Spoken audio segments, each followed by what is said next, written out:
Kali ini kita akan berdiskusi tentang apostasi dan Islam.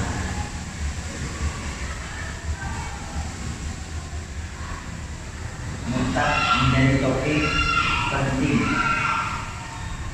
Melihat maraknya kasus pindah agama yang terjadi akhir-akhir ini, terutama di kalangan artis papan atas Indonesia, seperti kasus Asmirandah yang dimurtadkan oleh suaminya dan kasus murtadnya Lukman Sardi, artis yang sempat menokohkan Kiai Haji Ahmad Dahlan atau pendiri Muhammadiyah dalam film Sang Pencerah. Hal ini membuat publik Indonesia menjadi heboh, pro kontra, dan berdebatan sekitar pelaksanaan hak terhadap orang yang pindah agama. Sering cenderung tendensius karena salah paham dalam memahami tujuan dari syariatan hak terhadap pelaku murtad tersebut. Banyak orang takut dan menilai stereotip hukum Islam. Beragam komentar publik muncul mengenai hukum Islam, baik itu dari muslim atau non-muslim. Ada yang mengatakan hukum Islam itu barbar, tidak berkemanusiaan, melanggar hak asasi manusia, dan sebagainya. Bahkan banyak umat Islam negeri ini yang antipati dan enggan dengan hukum Islam, termasuk dari melaksanakan hak murtad yang lepas dalam Islam. Islam seringkali dicitrakan sebagai agama yang radikal, intoleransi, anarkis, dan kolot. Meminjam istilah Sudarto dalam bukunya Wacana Islam Progresif. Di dalam buku itu Sudarto menyebutkan bahwa Islam dewasa ini dihadirkan oleh media dominan atau sekuler dalam wacana kekerasan kelompok garis keras yang meliputi aksi terorisme, tayangan penggebrakan kantong-kantong teroris, pengadilan terhadap terpidana teroris dengan pengamanan super ketat, seakan menggambarkan betapa berbahayanya umat Islam, dan aksi sweeping yang dilakukan oleh ormas-ormas umat Islam pada tempat-tempat yang dianggap maksiat.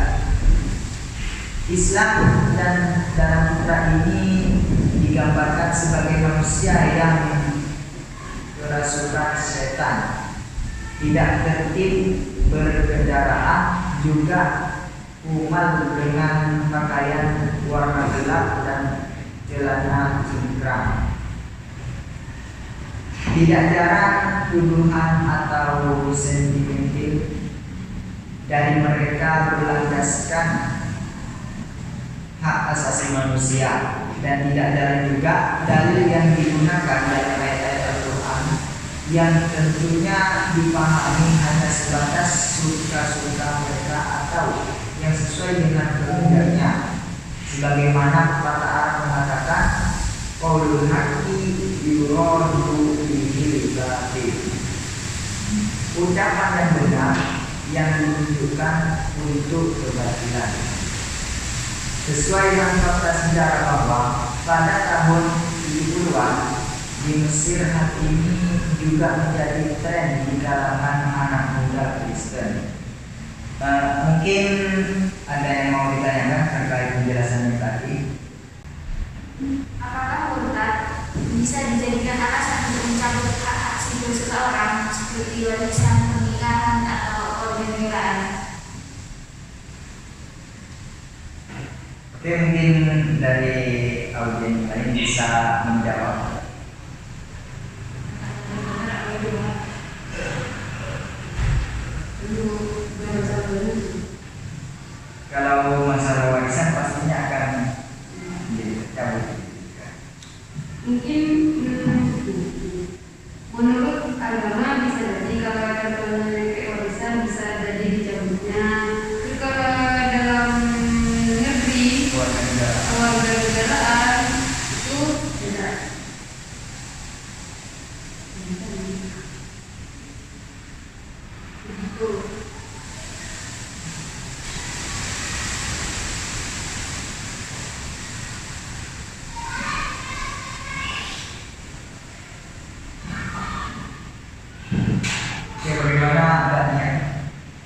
bisa diterima.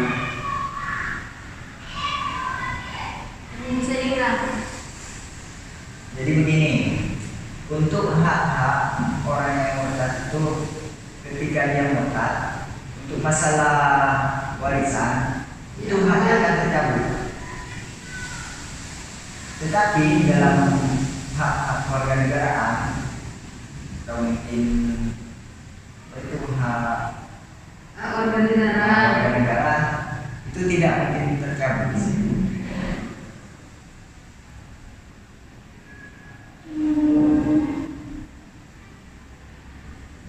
Alasannya yang warga negara tidak bisa dicabut. Karena kalau di Indonesia itu kan yang penting memiliki Tuhan. Tidak kalau yang Ya kan mengakui mengakui 7 agama. agama.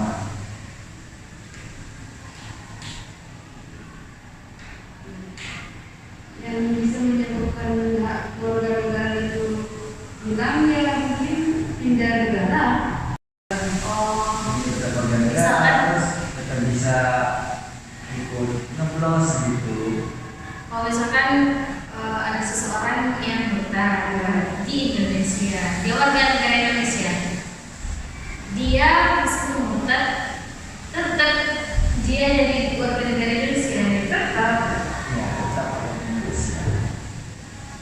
Cuma kalau dalam suatu keluarga harta warisannya dicabut, itu dicabutnya menurut agama atau dari segi negara? Di agama sudah pasti, di negara juga ada. Entah satu negara.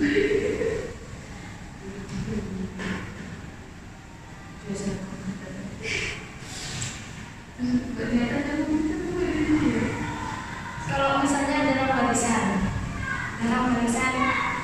kan tadi katanya dicabut. Ya. Kalau misalnya si mayit memberikan wasiat, apakah itu juga dicabut untuk orang yang murtad? Wasiat.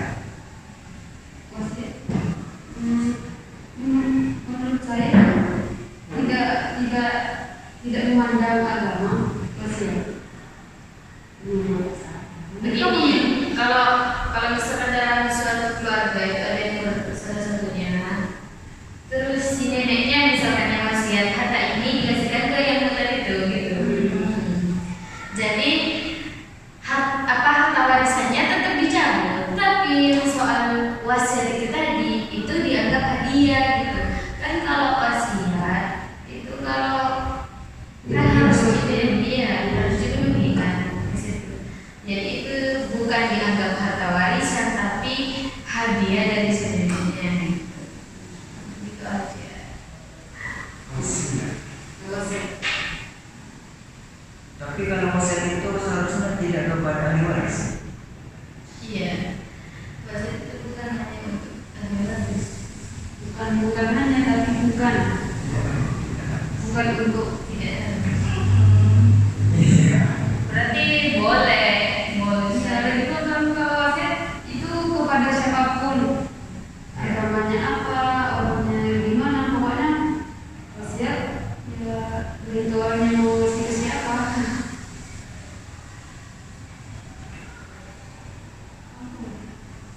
Tapi kan pertanyaannya Mbak Jum, kalau misalnya yang diwasiati itu adalah keluarganya, misalkan anaknya yang murtad, iya, tapi anaknya itu murtad gitu. Bukan anak tapi orang murtad yang diwasiati. Oh,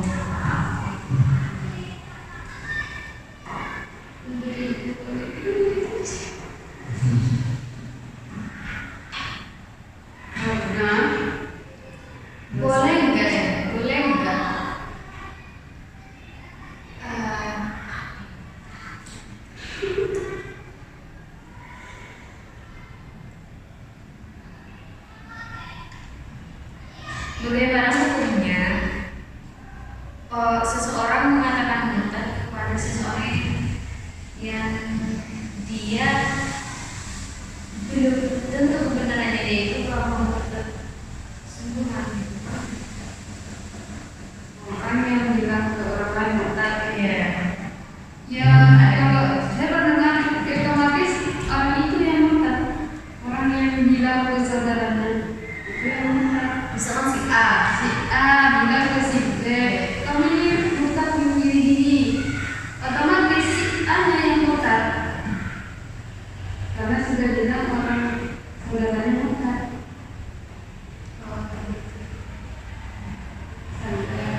bela apalah itu otomatis dia sendiri yang murtad.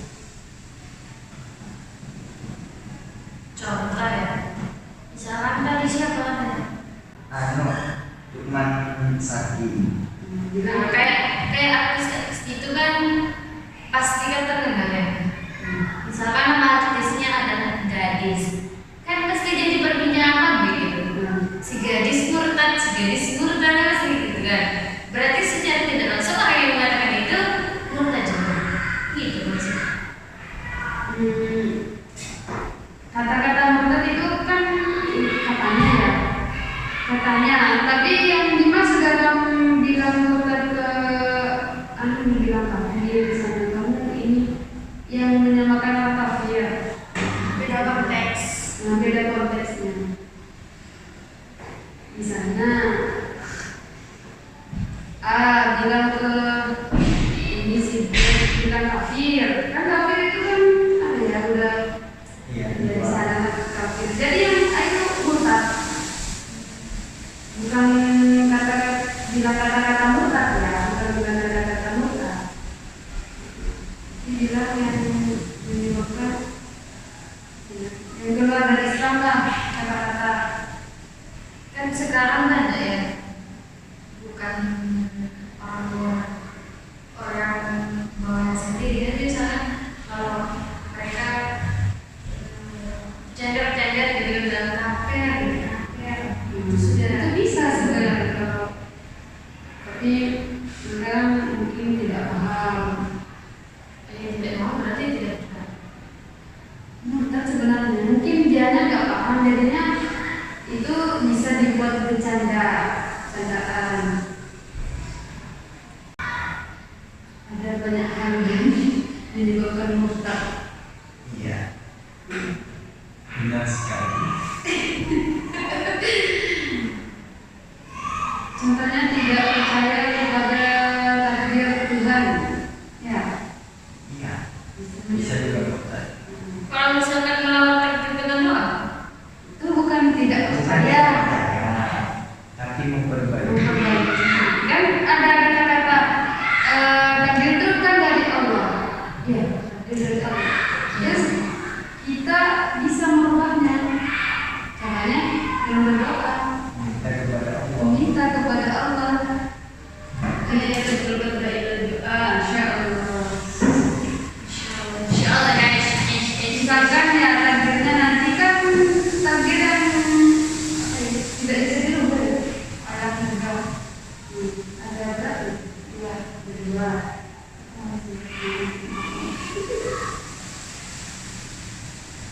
Yang mati itu apa? Mati rezeki. Jodoh. Jadi kesimpulan dari pertanyaan yang tadi itu adalah dalam fikih Islam klasik, orang yang murtad tidak berhak mewarisi dan diwarisi. Tetapi dalam hukum negara seperti Indonesia, hal ini tidak otomatis berlaku dan bisa dipertimbangkan secara khusus melalui pengadilan agama. Apa? Jadi dalam fikih, kalau masalah orang yang murtad itu tidak berhak mewarisi dan diwarisi, tidak otomatis itu. Namun di dalam agama Islam atau dalam kewarganegaraan, dalam kewarganegaraan atau Indonesia, negara Indonesia misalnya, hal ini itu tidak terjadi secara otomatis dan bisa dipertimbangkan secara khusus melalui pengadilan agama. Jadi di dalam agama, di dalam negara Indonesia itu tidak otomatis tercabut, tapi harus diuruskan dahulu ke pengadilan agama. Tapi intinya di yang murtad itu tidak dapat warisan. Iya, intinya begitu. Cuman tidak secara otomatis. Ya, karena ini darah. Iya. Oke. Cukup sekian dari saya. Assalamualaikum warahmatullahi wabarakatuh.